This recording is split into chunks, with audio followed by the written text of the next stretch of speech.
Ryan Poles might have cooked with this draft class. I mean, you looking at so many key contributors. Shamar Turner, he's going to miss the whole preseason. He's going to miss the whole training camp. I'm excited about him. I was excited about him. But he could still be a huge impactful player for us later in the season when he gets healthy. We have a lot of depth in this defense of line, this defensive tackle position. Grady Jarrett, Dexter, Billings. Like, we have what we need up front. Dio Dengbo could play defensive tackle, so I'm not worried about the loss of Shamar Turner. Anything he gives us this season, I think, will be huge and beneficial. So him missing time is not the end of the world. But you look at the other players, like, I mean, I'll get into the honorable mentions of other names. Kyle Manunga has been having a great camp so far. He's been carving himself a role in this offense. I think he's a guy that's going to get some carries, get a couple carries a game. And definitely be a special teams guy, but with his speed, with his contact balance, the hard runner he is, finishing runs, everything he can do, he's going to be a factor in this running back room. Compete for carries with Roshan, but he could potentially be somebody too down the road that could be our RB1. I wouldn't be surprised if I see it, what he's doing so far in camp. Hippolyte has been great. He's been, he had a really good day the other day, breaking up passes, making plays. The speed is there. The instincts are there. He's a very technically sound player, a great player for this Dennis Allen's defense, exactly what Dennis Allen wants at the linebacker position. So really like the upside with him still. He's battling it out with Noah Sewell, so he could end up being our starting linebacker down the road, replacing TJ Edwards once his contract's up. So the traits with him, the talents is there, hardworking guy. He passes the character test with all flying colors. Luke Newman's a great utility guy. He knows all the positions on the offensive line. He's only behind Dahlman and Joe Tooney, Jonah Jackson, all these veteran offensive linemen that are actually great veterans, not Nate Davis. Not, the previous offensive lineman we had. And the offensive line coach we have this year has turned guys into Pro Bowlers. He had many Pro Bowl offensive linemen with the Saints, with Sean Payton. So he's in a good position to develop and be probably a starting offensive lineman for us down the road. Those are the guys that are more future players. The three guys that could start this season in this draft class, Loveland, Trapillo, and Luther Burden. Now, Ozzy Trapillo has been the guy that's getting majority of snaps at the left tackle position. If the season started now, I think he'd be the starting left tackle. And he's a phenomenal, he's just your typical, mature rookie, a guy that's coming in, looks like a veteran. He's focused on the details. And if he's making mistakes, he's working on everything he possibly can to fix those mistakes. A guy that the coaches love. Declan Doyle's been giving him love and giving him his flowers in the press conferences. Ben Johnson says he's going to be somebody that's in the league for a long ass time, and he just carries himself like a veteran. I think the dream scenario is him starting at the left tackle position. Him having the great body frame, him being technically sound, him being solid in the run game, him being able to withstand more of a bull rush than Braxton Jones. Braxton Jones is a little weaker in that area. Trapillo fits the prototype of what you want as your left tackle. And if Poles, if he can hit on his future right tackle and left tackle, bravo to him. Darnell Wright was a great pick. He's been going to battle with Montez Sweat in all training camp.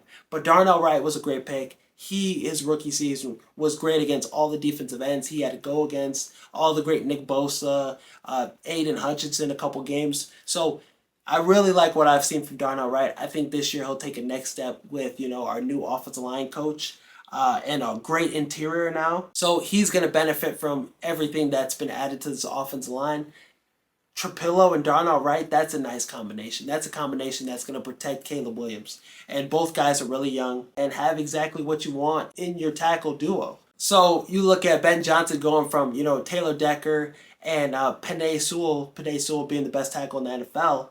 Now he's kind of building that from scratch in Chicago too with maybe Darnell Wright and Trapillo. So with Trapillo's great technique, him being focused in on the details, I think he's going to win the starting job, and I hope he does. I wouldn't mind Braxton Jones starting, but it's kind of the best of both worlds. If Braxton Jones starts, he's your weakest link on this offensive line, and he's an above-average tackle. You feel really great about this offensive line. Braxton Jones wasn't the clear issue on this offensive line. He hasn't been. He's been great. He's been one of Poles' best picks. 5th-round guy that starts for you at left tackle for 3 years. You take that every single time. So that's one of the W's in Poles' resume. So him as a swing tackle would be phenomenal. And if you could potentially trade him at the deadline and get some kind of capital and get some value from him and Trapillo be your guy moving forward, sign me up for that. Either way, you don't lose.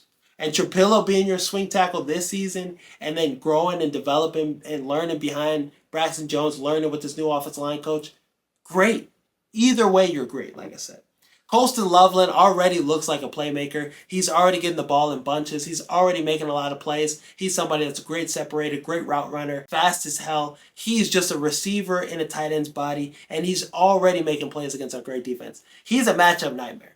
And how they've been using him so far gets me really excited. I've seen him and Cole Kmet motion in, both being lined up out wide, and then motion in next to the lineman.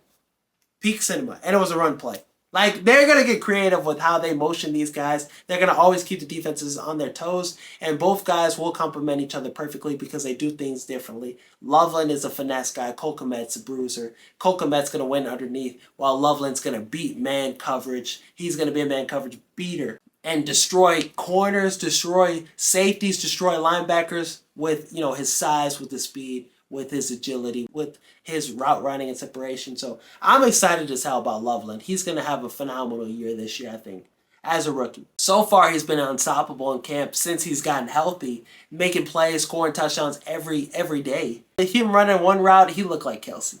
It was smooth as hell. So I could see him joining that echelon of these younger tight ends, Trey McBride and Brock Bowers potentially. That's a young group of dominant tight ends. And Cole Kmet's still going to be good too. Cole Kmet's still a starting caliber tight ends. Cole Kmet's still a very useful playmaker for you offensively. So the Bears, I'm just salivating at the mouth about the weapons we have.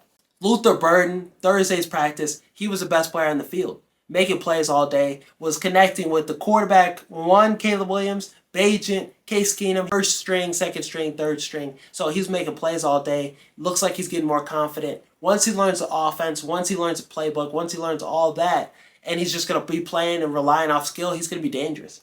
And DJ Moore, he's getting carries. He's been in the backfield getting carries and stuff. I want Luther Burden to be back there too doing the same thing because both guys could be huge playmakers for you. DJ Moore obviously is the number one playmaker, but Luther Burden does some things similar. Great game-changing speed. You want to get the ball in his hands any way possible. So I think learning from DJ Moore, seeing him operate every day in practice, those two guys could benefit from each other greatly. We're seeing so far already why Luther Burden should have been a top 20 pick. The Bears getting him at 39 was a huge fucking steal. We might have not agreed with it at the time. There could have been other positions we should have addressed, but he's going to make plays this season as a rookie. And there was concerns about him not being healthy, him missing all OTAs and missing all camp. But since he's been back, he showed us exactly why we're excited about drafting him. He showed us exactly the type of player he was at Mizzou. He's been killing it at one-on-ones. He's been scoring touchdowns in 11-on-11. He's not going to be Tyler Scott. He's not going to be Velus Jones. He's not going to be Kevin White. He's going to be phenomenal. And him and Roma Dunze as your future receivers to, grow with Caleb Williams, that's crazy. Ryan Poles cooked with that.